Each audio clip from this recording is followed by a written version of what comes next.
এই রকম তসবি দানা এইটা এইভাবে ছিঁড়ে পায়ের নিচে নেবেন। কেন?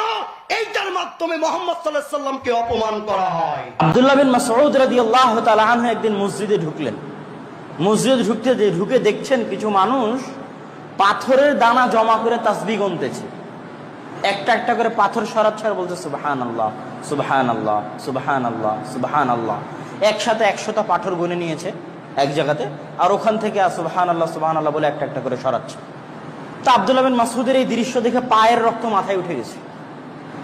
কেন? ওরা তো সাহাবী, ওরা তো সুন্নাত কি জিনিস বুঝে, বেদাত কি জিনিস বুঝে। পায়ের রক্ত মাথায় উঠে গেছে। তখন উনি বলছে, শোনো, রাসূল সাল্লাল্লাহু আলাইহি ওয়াসাল্লামের জুতা এখনো নষ্ট হয়নি, আমার বাড়িতে আছে। আল্লাহর রাসূলের জুতা এখনো নষ্ট হয়নি, আমার বাড়িতে আছে। আর এত দ্রুত তোমরা বেদাতের মধ্যে চলে গেলে,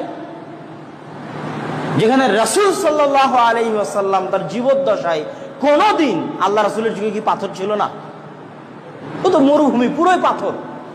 আল্লাহ রাসূল তার জীবদ্দশায় কোনোদিন পাথর দিয়ে তাসবিহ গুনলেন না, আঙ্গুল দিয়ে তাসবিহ গুনলেন।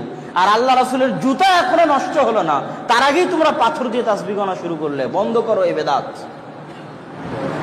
টিকে থাকতে হবে আল্লাহ রাসূলের সুন্নাতের উপর। আল্লাহ রাসূল হাত দিয়ে গুনেছে, তোমার জাজবা থাকতে হবে আমি যদি মরি তাও হাত দিয়ে গুনবো। এটার নাম হচ্ছে ইমানি জাজবা।